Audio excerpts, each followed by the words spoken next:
কেমন আছেন সবাই? আজকে বিশ্ব মা দিবস। আসলে মা দিবস বলে আসলে কোনো দিবস হয় কি না আসলে জানি না। তবুও এরকম দিবস থাকা ভালো, আগেও বলেছি। কেননা এরকম দিনগুলো থাকলে হয় কি, বিশেষ বিশেষ দিনগুলোতে না সন্তানেরা তার মাকে মনে করতে পারে। মার সাথে আসলে সম্পর্কটা আরও ভালো হতে পারে। যদিও ভালো, তারপরেও আরও ভালো হতে পারে। যাই হোক, আজকে সারাটা দিনটা আমার মনটা অনেক খারাপ ছিল।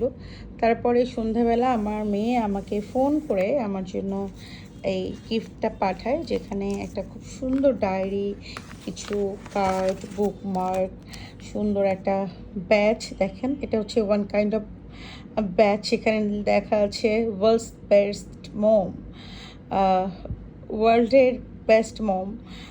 তো এরকম খেতাব যদি সন্তানরা মাকে দেয়, তাহলে মনে হয় না এর চেয়ে ভালো কোনো উপহার আসলে হতে পারে। তারপরে এই বইটা, মা তোমার গল্প বলো, এই বইটা আসলে এত সুন্দর, এটা নিয়ে আসলে আমার বলার কিছু নাই। সিরিয়াসলি এখানে প্রত্যেকটা কথা খুবই সুন্দর। আমি একসময় আপনাদের সাথে বিষয়টা শেয়ার করতে হবে। আর তার সাথে বড় কথা হচ্ছে, আমার বড় মেয়ের এই গিফটটা পেয়ে আমার মনটা যেরকম খুশি হয়েছে, ওটা দেখার পরে আমার ছোট বাচ্চাটা বলছে, মাম আজকে মাদার্স ডেতে তাহলে আপু তোমাকে গিফট করেছে, আমিও তোমার জন্য গিফট নিয়ে আসবো, সারপ্রাইজ। মানে ও বুঝে আমাকে কিন্তু সারপ্রাইজ দিয়েছে। এটা হচ্ছে এটা ডায়েরি। ও ভেবেছে তাহলে হয়তো ডায়েরি দেয় এই দিনটাতে। ও তো এখন অনেক ছোট, ওইভাবে আসলে বোঝে না। বাসার সামনে স্টেশনারির দোকানে গিয়ে ওর বাবাকে নিয়ে ওর নিজের টাকা থেকে ও আমার জন্য এই আর একটা ছোট একটা ডায়েরি পারচেস করে নিয়ে আসছে। আমাকে বলেছে, আম্মু তুমি এটাতে লিখবা, দোয়া লিখবা। আমি তো আসলে ডায়েরিতে ম্যাক্সিমাম সময় দোয়া লিখি, সেই সাথে ম্যাচিং করে হচ্ছে পেন্সিলও নিয়ে আসছে, যেহেতু এটার সাথে পেন আছে। সত্যি আমি অনেক হ্যাপি। মানে আমি মনে করি এরকম আসলে আরও কয়েকটা করে দিন থাকা উচিত। এই বিশেষ বিশেষ দিনের উপলক্ষ করে যদি আমরা আসলে আমাদের মা বাবাদেরকে একটু মনে করি, তাদেরকে একটুখানি ভালোবাসি, তাহলে হোক না একটু মা দিবস, আর যদি একটা বেশি দিন হোক, সমস্যা কী? আর সত্যিকার অর্থে যারা আসলে আজকে দিনে স্কিপ করে গেছেন, তাদেরকে বলবো এই বইটা এত সুন্দর না, বইটার মধ্যে এত সুন্দর সুন্দর কথা লেখা আছে। আমি শেয়ার করবো আপনাদের সাথে আস্তে আস্তে সব কিছু। মানে এখানে মানে অনেক মজার মজার প্রশ্ন আছে, যে প্রশ্নগুলো আসলে আপনাকে আনন্দ দিবে, আপনার কথাগুলো মানে পুরানো অনেক স্মৃতি মনে করে দিবে। হয়তো আমার অত ভালো মেমোরিজ নাই, তারপরেও যতটুকু আছে সেটা আমি শেয়ার করব এই জন্য, কারণ আমি চাই যে আমি যেহেতু একটা ট্র্যাজেডিতে আমার অনেক কিছু হারিয়ে ফেলেছি। আমার মায়ের ছবি, আমার অনেক কিছু, আমার ছোটোবেলার স্মৃতি, মায়ের স্মৃতি, সব বাচ্চাদের স্মৃতি, ইচ অ্যান্ড এভরিথিং, কিছুই নাই।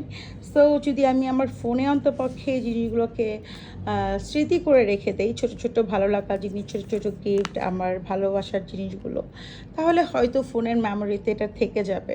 সে সাথে আমি আমার ইউটিউবে একটা চ্যানেল ওপেন করে ওখানে রেখে দিই, যেন ইন ফিউচারে আমার বাচ্চারা ওইখান থেকে এই মেমোরিগুলো পায়। তো সেখানে আমি আমার এই গল্পগুলো লেখার পাশাপাশি আসলে আমি পড়ে পড়ে শেয়ার করব, আপনারাও শুনবেন। শুনলে তো ক্ষতি নেই, তাই না?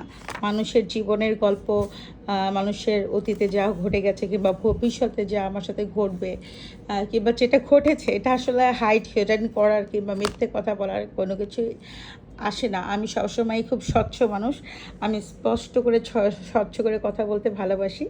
এটা আমি শেয়ার করবো আপনাদের সাথেও। আমার বাচ্চাদের জন্য তো থাকবেই মেমোরি, সেই সাথে যেহেতু আমি এটা সোশ্যাল মিডিয়াতে শেয়ার করব, সো আপনারাও দেখতে পাবেন। তো যাই হোক, আমার বাচ্চাদের দেওয়া গিফটগুলো আমার অনেক ভালো লেগেছে। ওরা আসলে এখন থেকেই আমার ছোট বাচ্চা যেভাবে দেখে ও বোনকে দেখে ইন্সপায়ার হচ্ছে, শিখছে যে আসলে মা দিবসে মাকে একটু উইশ করতে হয়, ভালোবাসতে হয়। একটা সময় এটা ওর মধ্যে থেকে যাবে এই জিনিসগুলো, এটা ওর লাইফ, এটা মেমোরি হয়ে থাকবে। আমি অনেক হ্যাপি। আমি চাই সব বাচ্চারাই মাদেরকে ভালোবাসুক, আর মায়েরাও একটু বাচ্চাদেরকে এরকম শেখাক। ভালো থাকেন সবাই, আমার জন্য, আমার বাচ্চাদের জন্য দোয়া করবেন। ভালো থাকুক পৃথিবীর সকল মা। Happy mother's day.